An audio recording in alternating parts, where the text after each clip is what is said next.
Lo más importante es que no tengan miedo de equivocarse. La mayoría de las ideas que vamos a tener, la mayoría de las soluciones no van a funcionar o no van a generar el impacto que quizá creíamos que iba a generar.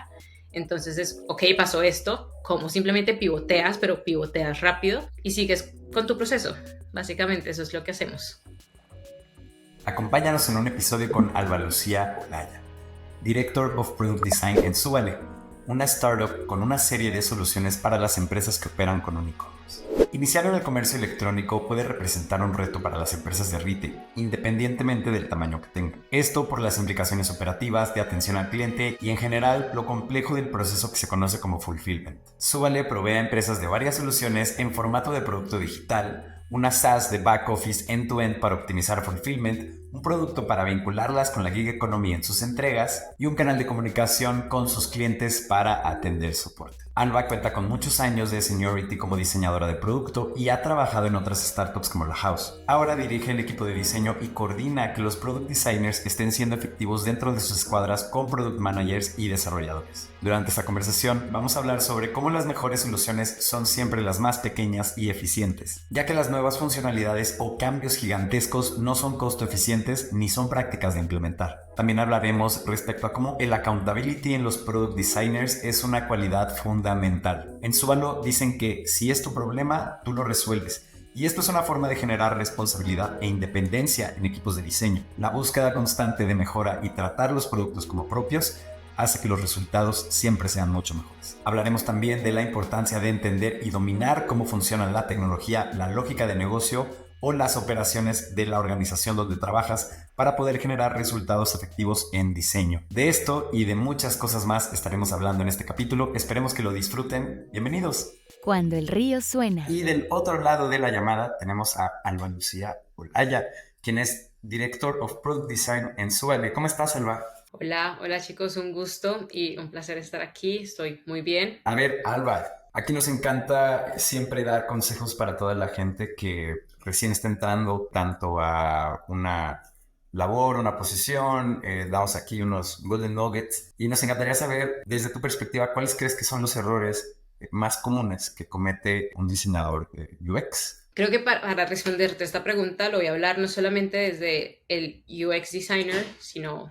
lo voy a hablar más desde el product designer o el service designer o en general el área de diseño. Entonces, o sea, el primero, y creo que lo dije hace un rato, es pensar que porque soy de diseño no tengo que ver con el negocio o que cuando hablan de números eso es algo raro para mí y no tengo que ponerle cuidado y hay alguien resolviendo eso.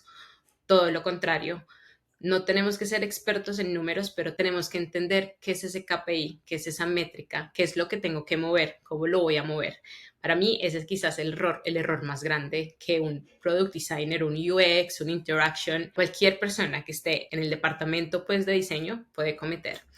El segundo, y creo que igual están como al mismo nivel de qué tan grave puede ser, es trabajar desde lo ideal. Todos queremos, obviamente, somos diseñadores y la creatividad se nos vuela. Todos queremos tener esa experiencia que queremos poner en nuestro portafolio y que queremos que nos digan, wow, qué experiencia tan maravillosa, seamless y demás.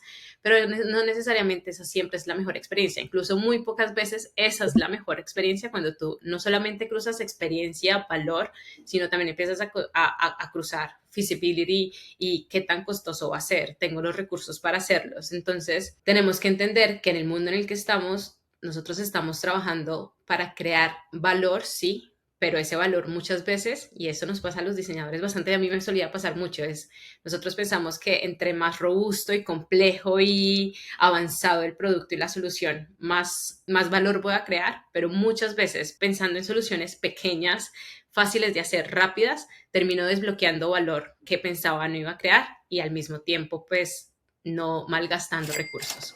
Yo creo que esos dos quizás son los más importantes y es no dejar que nuestro ego de diseñadores se interponga con darle acceso rápido al valor tanto a los usuarios, a los consumidores, como a la empresa y volvernos este rol que realmente sea estratégico. Dándole un poquito la vuelta al punto 2 que dijiste que me llamó mucho la atención. Luego es muy interesante cómo, bueno, nosotros que somos un estudio de producto, luego vemos los productos que diseñamos y que construimos y pues no sé, en alguna prueba de repente vemos alguna pantalla y decimos, wow, ¿por qué se ve así tan, no? O sea, ¿qué es lo que está pasando aquí que normalmente no se ve de esta forma? Ah, bueno, pues que este usuario tiene solo un nombre y no dos, y entonces el layout se acomoda distinto. O justo la descripción, pues ocupa el número de líneas Siempre se pensé que perfecto. había 3 líneas y solo están poniendo 2 palabras. Exacto, entonces, pues es muy importante. Exacto, ese ejemplo es precioso. Que es muy importante probar con un montón de tipos de data, ¿no? Con data incompleta, con data rota, con la foto no se subió. O sea, todos los caminos que no son el happy path, que en el 85% de las veces así es como va a ser utilizado el producto, ¿no? Es como debe de estar, como debe de funcionar el proceso de diseño, porque, pues claro, aunque nos encantaría ver todas las cosas preciosas, la verdad es que los usuarios no les interesa eso, ¿no? No van a llenar sus datos como tiene que ser, no van a hacer la secuencia de clics que se nos antoja. Y qué bueno que lo mencionas, porque algo que me pasaba a mí mucho con mi equipo es que siempre está esta presión, no es entender de testeo y hago todo este proceso de diseño completo en el que estoy validando todo lo que tengo que validar y me demoro 1000 años en sacar algo, o saco algo en donde tengo cierta certeza, pero pues también hay una alta incertidumbre y hago el testeo después. Entonces es como tú decides en qué momento realmente vale la pena. Y algo que yo aprendí muchísimo y que se lo digo a mis diseñadores y a las personas que son de mi equipo es siempre pregúntate qué tan seguro estás del nivel de incertidumbre que tienes. No, no qué tan alta es la incertidumbre, es qué tan seguro estás tú de que esa respuesta que estás dando de incertidumbre está bien, porque eso es lo que te va a permitir a ti decir realmente, no chicos, no salgamos todavía, denme 2 semanas más, necesito hacer pruebas, necesito validar, porque es que realmente no tengo ni idea si esto va a funcionar o no. O no, realmente sí, ya hemos tenido experiencia, este experimento que hicimos acá rápido nos arrojó buenos resultados, lancemos y cuando estemos al aire hacemos, nosotros lo llamamos test on release, que es básicamente hacer toda una estructura de testeo y una metodología, pero cuando ya el producto está al aire y así ya tenemos medición real, data real, uso real, porque muchas veces cuando hacemos pruebas de usabilidad y demás, yo soy una diseñadora que no soy muy fan de las pruebas de usabilidad porque no siento que me comuniquen mucho, más allá de literalmente poner experimentos de baja fidelidad a demostrar que realmente le estén pegando un outcome. Creo que eso es un nivel de madurez importante en los diseñadores y eso es lo que te define a ti como senior, junior, high level, como lo quieras llamar, y es qué tanta confianza tienes en esas decisiones y cómo eres capaz de definir cuándo va el proceso completo y cuándo no. 100%. Y es sorprendente cómo un diseñador senior puede justo tener más una perspectiva de, bueno, voy a diseñar esto y te lo pongo y a ver qué sucede. Y entregarte algo que ya le pega al 98% de la solución que se necesita, ¿no? Solo mover ahí unos tweaks. Y alguien junior justo prefieres que, por favor, haz la metodología, investiga, o sea, tú asegúrate de que no estás cometiendo un error, porque pues hay muchas cosas ahí que no tienes por intuición, por experiencia, por conocimiento incluso de la misma empresa, que un senior muchas veces sí le va a poder pegar, particularmente esto que mencionabas, entregar valor lo más rápido posible sin como darle tantas vueltas o rodeos al asunto. Algo también queríamos preguntarte, ya ahí en tu equipo, en Subale, ¿cómo funcionan las revisiones de diseño? ¿Llega un nuevo feature? No sé, alguna de las personas tiene un entregable importante que impactará en alguno de los tres productos que nos comentaste. ¿Nos podrías dar un recorrido en cómo funciona su proceso de diseño y cómo hacen esas revisiones? Primero, lo más importante depende mucho de cuál es el squad o el equipo que está trabajando en ese entregable. Nosotros digamos que en Súbale y en las empresas en las que yo he estado, yo soy un tipo de líder que sí le gusta tener metodología y en verdad incluso hago respetar mucho las metodologías, pero también confío mucho en esa customization que cada persona puede hacer y que cada equipo permite tener para o sea, que le funciona a cada equipo según sus maneras de hacer. Entonces es muy difícil que tú digas, oigan, esta es la guía y hacemos A, B, C, D, E, Z y este es su proceso y que cada equipo lo haga tal cual así, porque sencillamente no todos funcionamos igual y lo que me sirve a mí, quizá a una de mis designers no le sirve y yo confío plenamente en que lo que ella va a hacer está bien. Entonces tenemos una cultura muy abierta de tu problema, tú lo resuelves. Sin embargo, digamos que nosotros sí tenemos sesiones en donde no son solamente los designers los que están revisando, nosotros siempre tenemos sesiones donde tecnología y producto están involucrados e incluso operaciones y aunque sí tenemos, digamos que cuando es un proceso que tiene mucha incertidumbre, es un producto que va a desbloquear un muy, muy alto impacto y la incertidumbre es muy alta, digamos que yo estoy muy involucrada en el proceso, hacemos revisiones desde la investigación, no solamente desde la solución, sino asegurarnos que realmente estamos entendiendo cuál es el problema, cuáles son las posibles oportunidades al problema, hacemos toda la metodología pues que es necesaria hacer y más allá de decir vamos a ir flujo a flujo revisándolo, nuevamente es, ok, esta es tu solución, ¿cómo me vas a demostrar que esta solución realmente soluciona el problema? Porque no porque hagamos un release exitoso de una solución, ya hasta ahí llegué. O sea, mi problema no se acaba cuando entregué, hice handoff al developer y el developer me entrega, ¿cierto?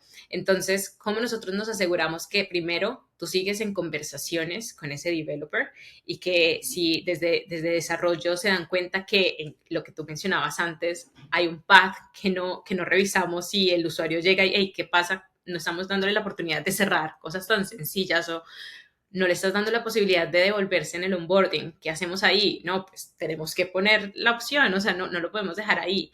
Entonces, creo que es primero no casarnos con el perfeccionismo, o sea, como que hay que lanzar, hay que salir, hay que comunicarnos muchísimo como parte del proceso y cuando sale también es importante que tú como diseñador estés cuidando a ese hijo que acabas de dar a luz, o sea, ya listo, está caminando, ¿cómo le está yendo caminando? Necesita guía, necesita que tú le hagas, necesitamos volver a priorizarlo. Sí, o sea, creo que decirles que nosotros tengamos como sesiones en donde nos sentamos o un diseñador viene y revisa el trabajo del otro, no pasa mucho, tenemos Design Critiques que precisa, o sea, cada semana tenemos un espacio en donde si tú como diseñador estás teniendo un reto complejo y quieres escuchar la opinión de los demás para ver si eso te aporta en tu proceso, lo haces. Pero si somos una empresa en donde o un equipo en donde buscamos mucho la independencia y la confianza en el otro. Y eso hace que cada uno tenga su accountability en el proceso. Y es, no te funcionó, ¿qué puedes hacer mejor la próxima? Y lo más importante es que no tengan miedo de equivocarse. La mayoría de las ideas que vamos a tener, la mayoría de las soluciones no van a funcionar o no van a generar el impacto que quizá creíamos que iba a generar. Entonces es como tú simplemente, ok, pasó esto, como simplemente pivoteas, pero pivoteas rápido y sigues con tu proceso. Básicamente eso es lo que hacemos. No, es muy interesante esto que dices de que no hay botón de back, ¿no? De que no se puede cerrar una cosa, porque te vicias, ¿no? O sea, un diseñador que lleva, no sé, 2 semanas en un flujo perfeccionando si va a haber 2 caminos o va a haber uno, o si hay que pedir 2 piezas de información y la otra más adelante, o más bien atrás, y están diseñando como, vamos, con una misión que no es acordarse de esos detalles, ¿no? Sino reducir la frustración o hacer que la gente llegue lo más lejos posible antes de poner las primeras barreras, o bueno, cualquiera que sea la misión. Luego, por supuesto, no se pueden hacer ambos trabajos al mismo tiempo, ¿no? Es verdad que entre más experimentado el diseñador, pues menos se le van, ¿no? Incluso alguien muy, muy senior que puede llegar y decir, a ver, es muy claro, el camino es por aquí, ¿no? Y lo maqueta rapidísimo. La probabilidad de que se le vayan estos detalles tan sencillos, pues sigue siendo muy alta, ¿no? Sí, a mí se me va todo el tiempo. Hoy me pasó, hoy me pasó. Vengo de... Sí, es que está fresquito. Justo nosotros aquí en el estudio tenemos una política donde es mucho más valioso el ojo fresco que 4 horas más de trabajo, ¿no? Porque luego llega alguien más, que puede ser alguien que ni siquiera es un product designer, puede llegar alguien más, que, claro, cuando llega tecnología es muy fácil, porque tienden a estar pensando en esas cosas. Pero nosotros luego, pues, puede llegar alguien de marketing y dice, oye, pero, ¿y si hago no sé qué? Y nosotros, por supuesto, ¿no? Y esa vista fresca es algo que tenemos involucrado en el proceso, porque sí consigue detectar cosas que de otra forma vamos a detectar cuando ya estemos en una etapa más adelante, sea más complicado de corregir.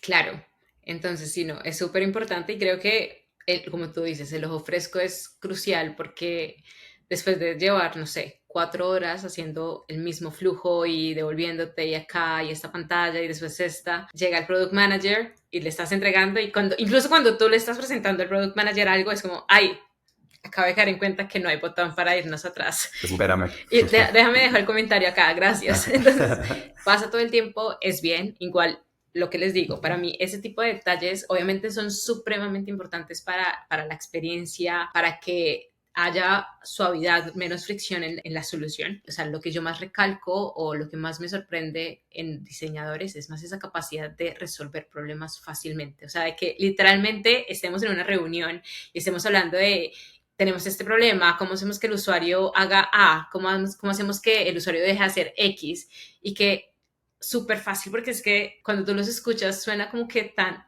salió ahí, fresquita la idea de ¿qué tal si hacemos?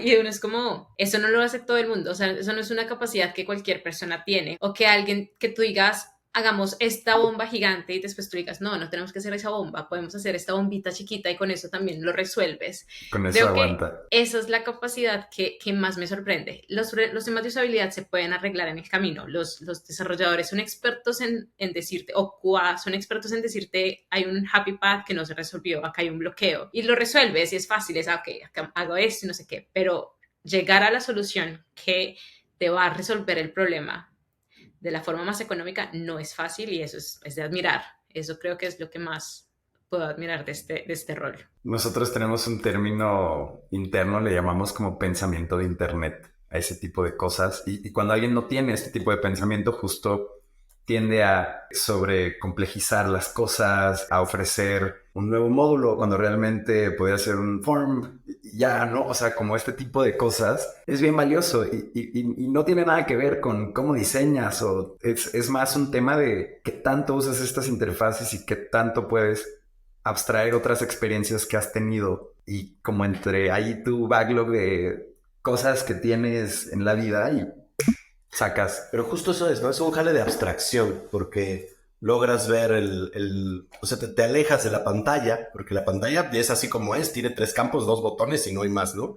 Pero si te vas hacia lo que estás intentando conseguir, ahí es donde surgen ese tipo de destellos de luz, De soluciones. de aha moments, ¿no? Exacto. Que abriendo con los aha moments. Exacto, hablando de eso, Alba, nos encantaría que nos contaras de algún aha moment que hayas tenido en la construcción de Subale. No, muchos.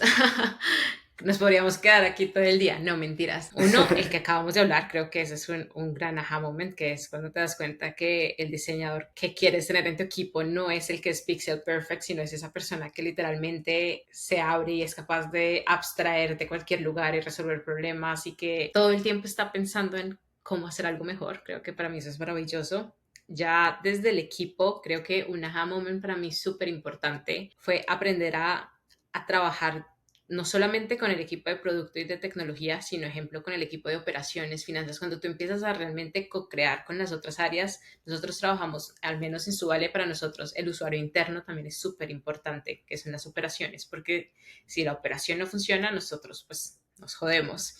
Entonces, cuando tú logras que todos estén persiguiendo ese mismo outcome y que todos tengan ese nivel de accountability que necesitas para que realmente tu proyecto funcione y logras equilibrar todos esos, o sea, como que mi necesidad desde el lado operativo, mi necesidad desde el lado de producto, desde tech, desde negocio, y todos hablan el mismo idioma y en vez de tener 50 metas que no están conectadas entre sí, todos están persiguiendo una misma meta, hace la diferencia 100%. O sea, tener equipos alineados que tienen metas específicas y que literalmente tú dices, este Q vamos a estar persiguiendo esto, hace toda la diferencia. Y creo que desde que nosotros aprendimos eso en Subale, no hemos parado, o sea, no hemos dejado de hacerlo y cuando a veces como que nos descarrilamos y como que nos volvemos nada, es como siempre, no, hay que volver, hay que retomar porque esto es lo que nos funciona. Y desde negocio, y vuelvo al punto inicial de la conversación que les traía, y es cuando nos damos cuenta que como diseñadores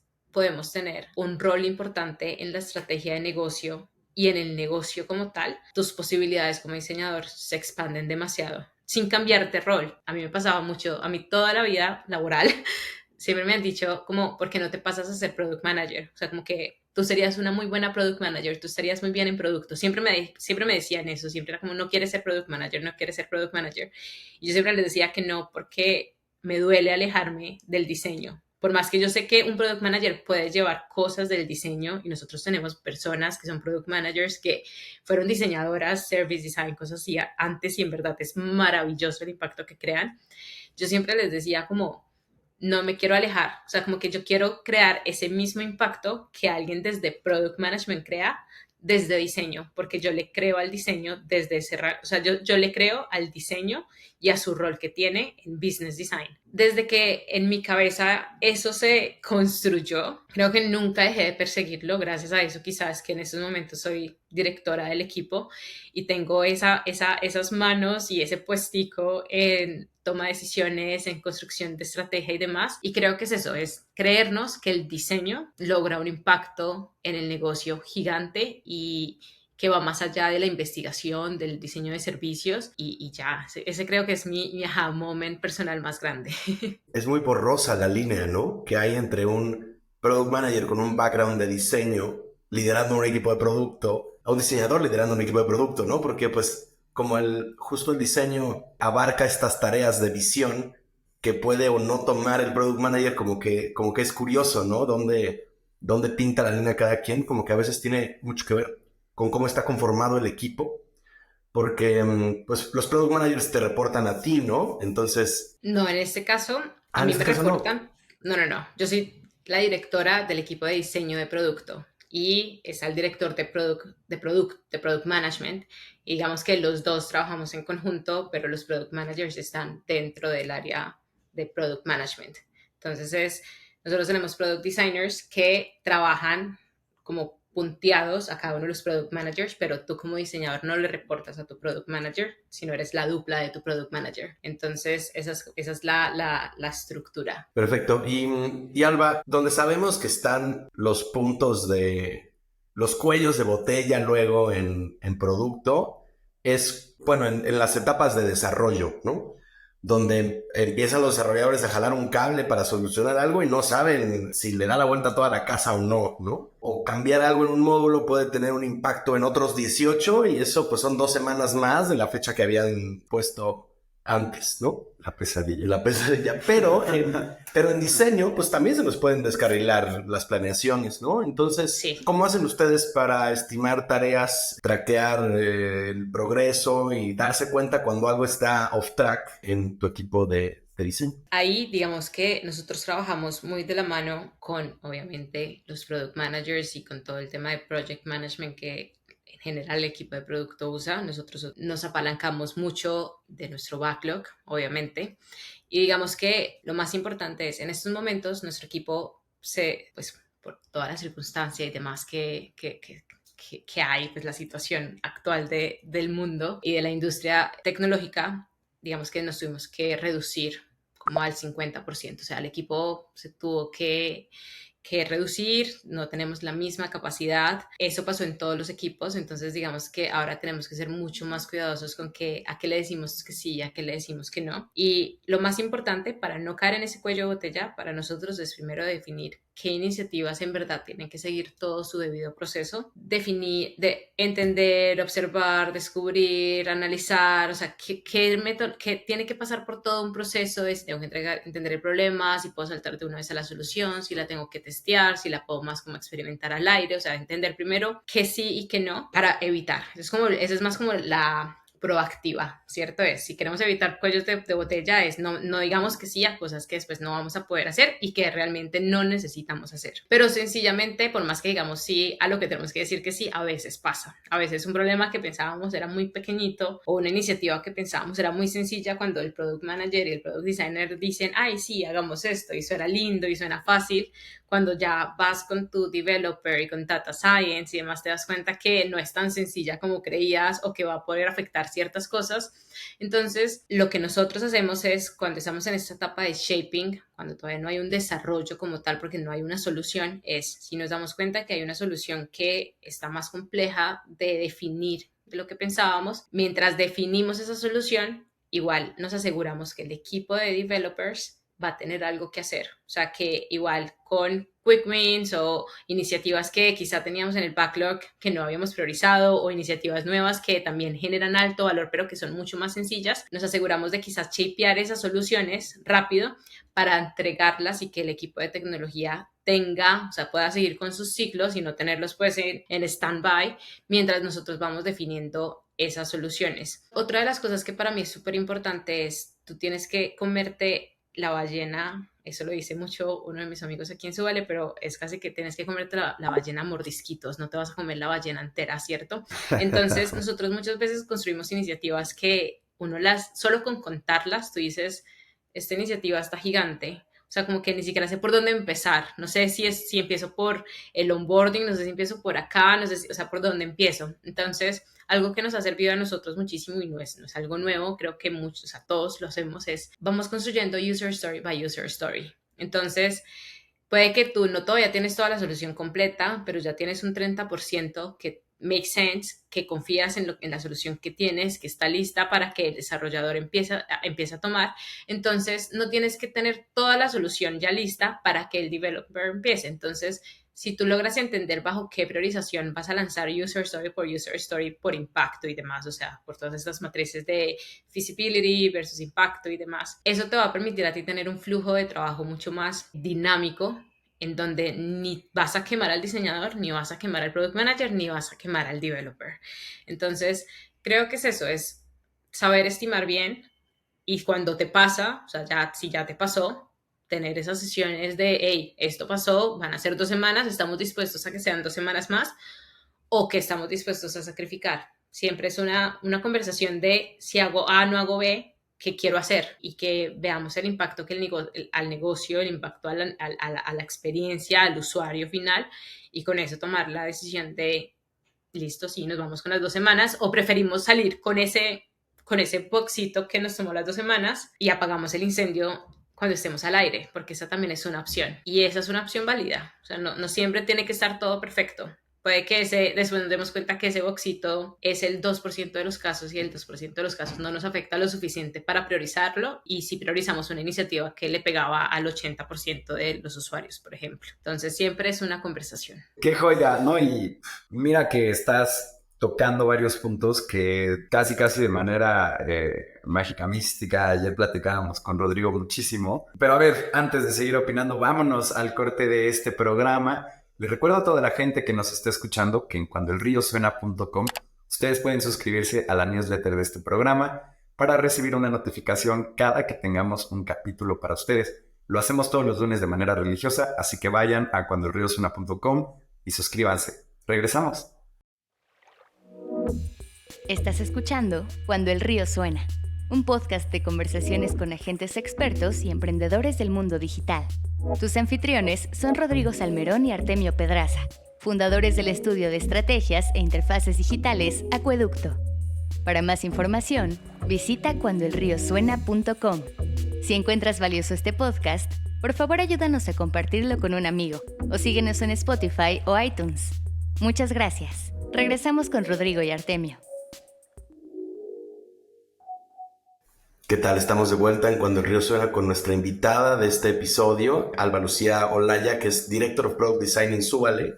Y continuando, Alba, con la conversación que estábamos teniendo y estos nuggets de oro que nos gusta extraer y compartir, cuéntanos tus 3 lecciones más grandes que has conseguido ahí en ya pues todo el tiempo que llevas en Súbale. Súper. La primera, y suena muy cliché, pero es que es muy cierta y es confía en tu equipo. Y no solamente hablo de mi equipo directo, hablo de mi equipo en general y las personas que trabajan en tu empresa. Es como si están ahí es porque le demostraron a alguien que son capaces y tienen un rol y un conocimiento y confía en que lo van a hacer. No intentes hacer micromanagement y no intentes estar súper atenta y pendiente de qué estás haciendo, cuándo lo vas a hacer, muéstrame, quiero revisar, porque eso lo que termina haciendo es cortándole un poquito como esas alas de crear y experimentar. El segundo es no tengas miedo a equivocarte y a, no sé si puedo decir esto, pero a cagarla. Sí, Porque claro. eso pasa muchas veces y de eso aprendemos muchísimo y básicamente eso es lo que trae, o sea, el experimentar y el probar y el iterar es lo que hace que el producto en verdad se mantenga vigente y no solamente en producto, en metodologías, en formas de trabajo con tu equipo. Ustedes no se imaginan la cantidad de veces que incluso con mi equipo, cuando empecé a armar, o sea, pasamos de ser 2, después fuimos 4, después 7, después otra vez 3, o sea, como que o sea, todos los momentos que hemos tenido en el equipo de diseño y también en el equipo de producto nos llevan a reestructurar las metodologías, los procesos, las dinámicas. Entonces, traer esos aprendizajes y las formas en las que tú creas producto al equipo y a cómo manejas el equipo también, quizás uno de los aprendizajes como más grandes para mí es si tú utilizas estas metodologías para crear algo tangible y el producto y si la experiencia y le crees a esas metodologías, es porque están haciendo algo bien, ¿cierto? Y cuando tú piensas en que esas metodologías te sirven a ti para crear servicios y experiencias, pues tú también quieres crear eso de alguna forma en tu equipo. Tú quieres que tu equipo cuando entre y venga a trabajar también esté teniendo una experiencia seamless y linda y que la pase bien y que sea fácil para ellos hacer sus cosas. Entonces, cuando tú replicas esas metodologías de trabajo en tu día a día con tu equipo, creo que ayuda mucho a la cultura y al dinamismo y a la interacción del equipo. Y tercero, entonces dar la confianza, el traer las metodologías a tu equipo y el tercero yo creería que es, no quiero que suene cliché otra vez, pero yo sufro mucho o sufría mucho del síndrome del impostor. Creo que era yo misma, o sea, yo misma saboteándome cuando creo que no puedo con un challenge. Y creo que es básicamente ese miedo que a uno le da o ese nerviosismo que a uno le da cuando está por tomar un nuevo riesgo o cuando está por tomar un nuevo rol, cuando le dan un proyecto que quizá uno dice ni siquiera sé cómo lo voy a resolver, que es el que lo lleva a uno muchas veces a sufrir del síndrome del impostor.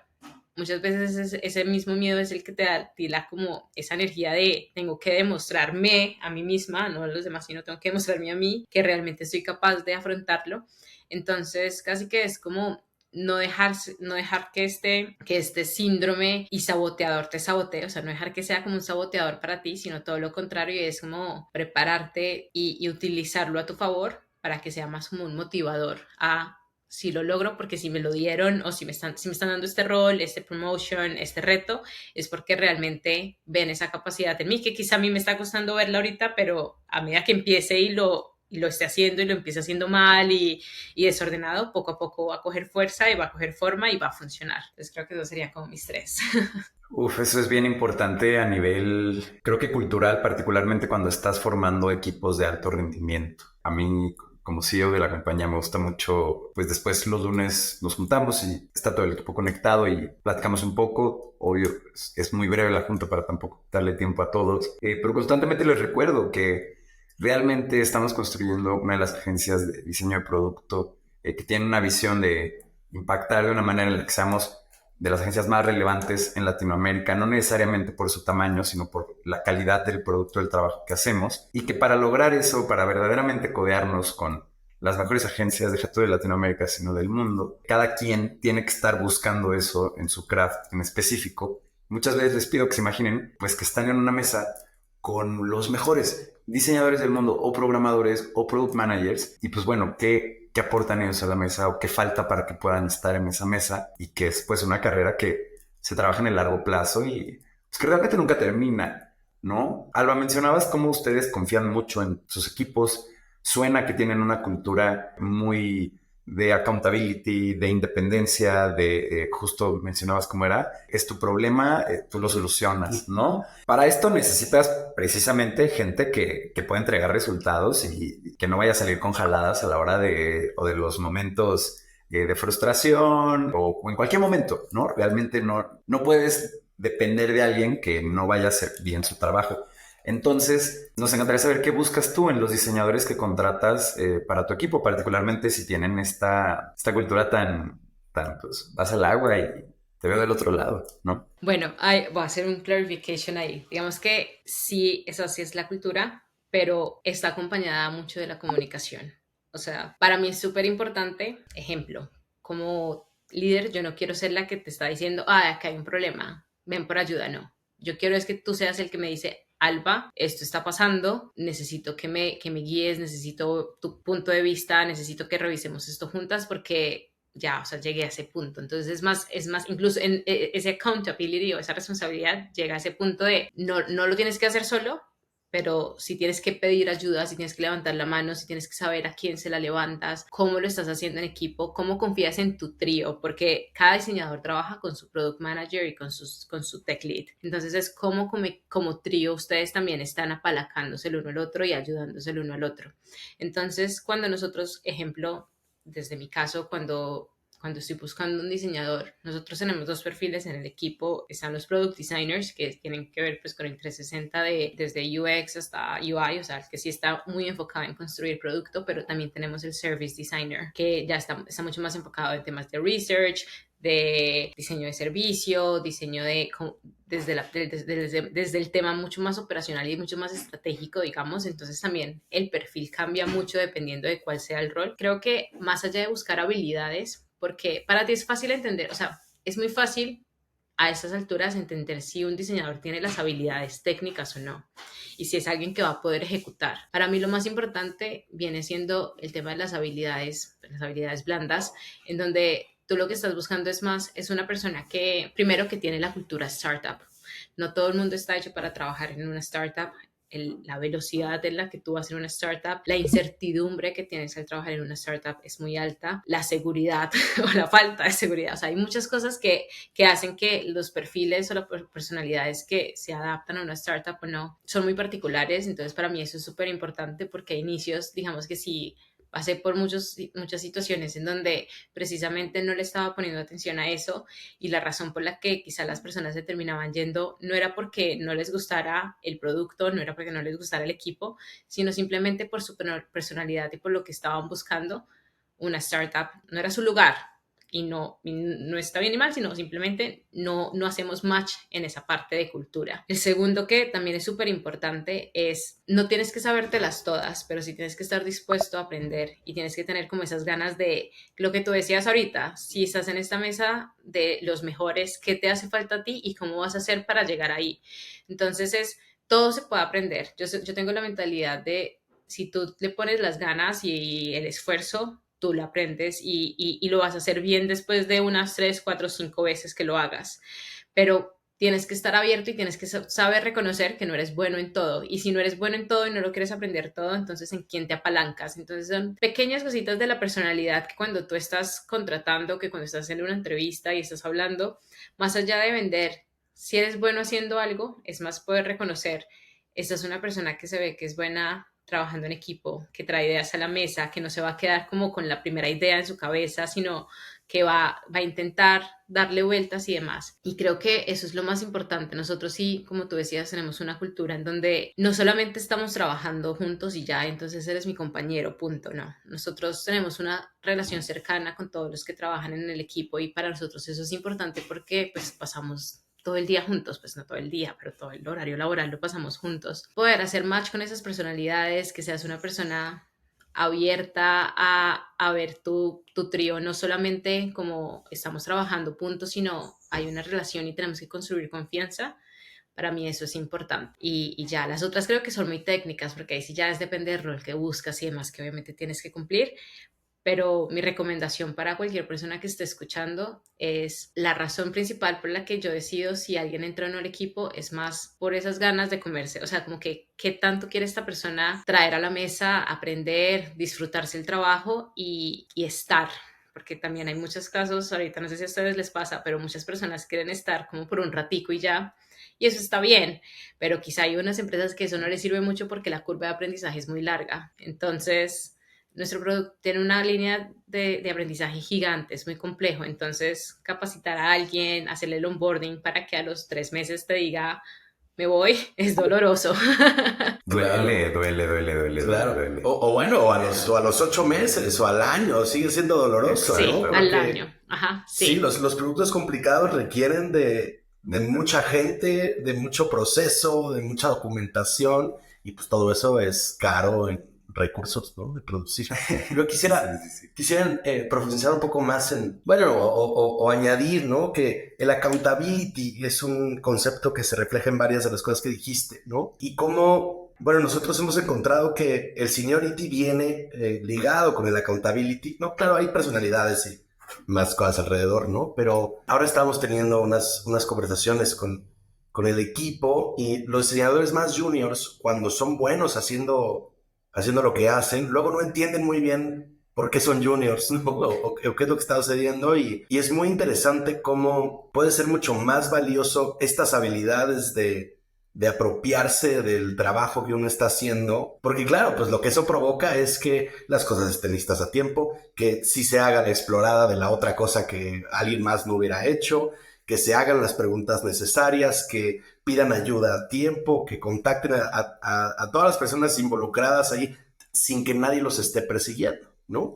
Ese es producto de la accountability que normalmente pues viene con los perfiles que ya entendieron muy bien que su craft es su craft un poquito y después todo lo demás tiene que ver con la mentalidad con la que o alrededor de la que trabaja. 100%, sí, total. Y incluso nosotros tenemos parte de nuestro programa, bueno, tenemos un programa de interns en donde ya hemos tenido la oportunidad de tener 3 interns pasando por nuestro equipo. Y si yo me pongo a revisar los perfiles que han entrado siempre, no son los mejores en UX UI. Incluso a veces yo tengo que enseñar todavía mucho o alguna de las designers senior tiene que estar como en ese liderazgo de estructurar metodologías, de hacer revisiones de UI, o sea, ese tipo de cosas como más de... 101, 101, pues eso es foundations, ajá. Exacto, pero siempre algo que sí tienen en común ha sido esas habilidades blandas que yo digo como esta persona, sí, yo lo voy a tener que invertir mucho y tengo que estar pendiente y tengo que estar presente por sus primeros 6 meses,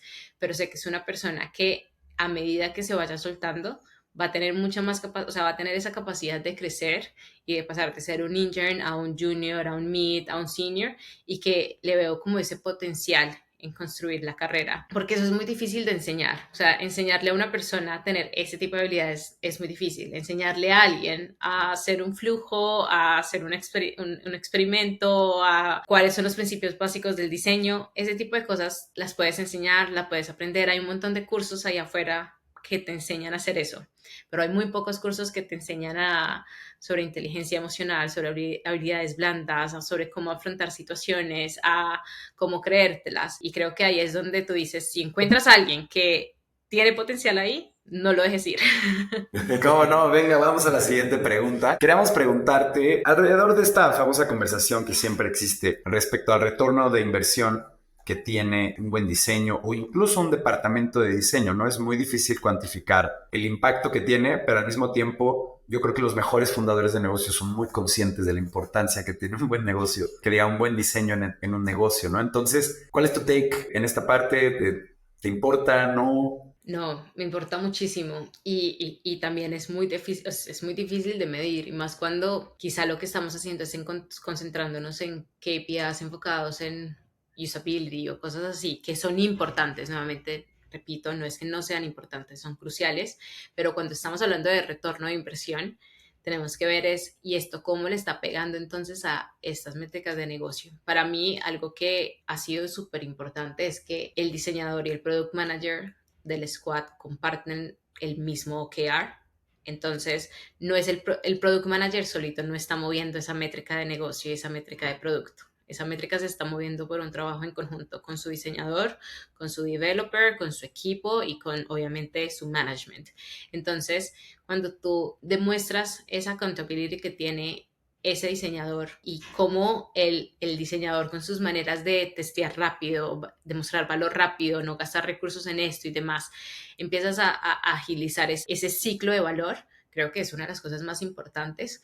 Cuando logras que el equipo de diseño no solamente genere un impacto en la creación de productos, sino nuevamente cuando logras co-crear con marketing, con finanzas, con operaciones y cuando permites optimizar procesos, entender flujos o journeys que quizá la empresa nunca antes había entendido. Para mí, un retorno de inversión claro para la empresa o cuando fue muy claro para la empresa, el equipo de diseño genera valor, fue cuando no solamente el área de producto, sino CEO, C-Level, operaciones y demás, empezaron a venir al equipo Alba, necesitamos hacer esto, queremos con tu equipo hacerlo, necesitamos de tu apoyo, cómo lo puedes guiar aquí, puedes darnos asesoría aquí, porque eso demuestra que eso que estamos haciendo en producto se está viendo el valor y se está viendo cómo se puede replicar en otras áreas. Entonces, cuando esa área que sí está muy concentrada en producto también empieza a ofrecer valor a otras áreas, también obviamente pues tienes un recurso que está alimentando otras áreas, que está generando valor, pero nuevamente es muy difícil tangibilizarlo si no es alrededor de producto y si también esas métricas de producto no las estás conectando muy bien con las métricas de negocio. Quizá para mí eso es lo más importante y siempre cuestionarte porque ejemplo, quizá el equipo que tenías hace 2 años no es el mismo equipo que necesitas para el reto que estás teniendo hoy. Puede ser menos equipo, puede ser más equipo, pueden ser la misma cantidad de personas, pero diferentes roles.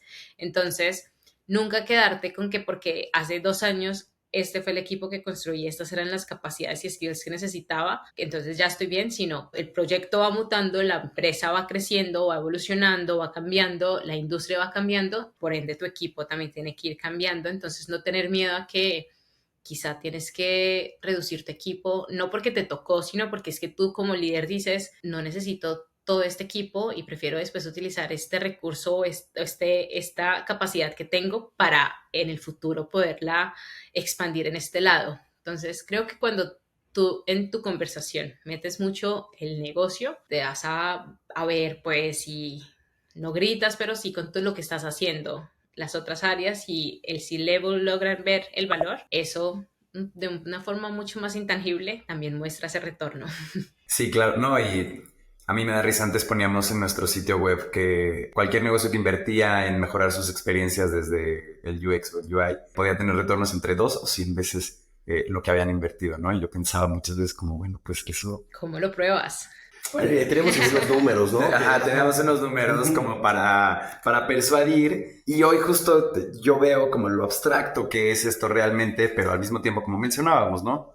Lo importante y lo crucial que es un buen diseño y escoger con pinzas a la gente que va a hacer esa tarea. Y algo que quiero agregar ahí es muy difícil vender, o sea, lo que tú dices, es decir, como que solo con experiencia yo voy a crecer 2X, 3X, 200, whatever. Es difícil de comprobar, pero si, ejemplo, lo que tú estás haciendo es que invertir en esa experiencia te desbloquea new revenue o te reduce costos operacionales de alguna forma, es mucho. Ahí ya la conversación se vuelve distinta porque no estás vendiendo la experiencia se vuelve es más un camino a llegar a ese outcome final. Sin duda, y también estás vendiendo la reducción de los problemas que no exista, ¿no? Porque eso sí que trae pérdidas, confusión y tickets de soporte, gente molesta, ¿no? O sea, eso es cuando no está, sí que se nota, ¿no? Es el buen diseño justo es invisible, entonces es muy difícil de ahí detectar el ROI. Pero el mal diseño, pues lo ves, se nota todo, sí, todos lados. Lo detestas, justo como dices. Vámonos con eso, Alba, estamos llegando al final de esta conversación. Queremos agradecerte muchísimo por venir a este espacio y compartir con nosotros un poco de tu experiencia y de las mejores prácticas que están siguiendo ahí en Súbale. También a toda la gente que nos está escuchando, queremos agradecerles por llegar hasta este punto de la conversación y queremos también pedirles con el corazón en mano que si conocen a cualquier fundador, operador o inversionista de una empresa de tecnología en Latinoamérica, compartan este espacio, esta comunidad con esas personas, los estamos buscando y mientras más rápido lleguemos a ellos, mejor échenos la mano ahí. También suscríbanse en nuestra newsletter en cuandoelriosuena.com y nada, nos vemos a la próxima.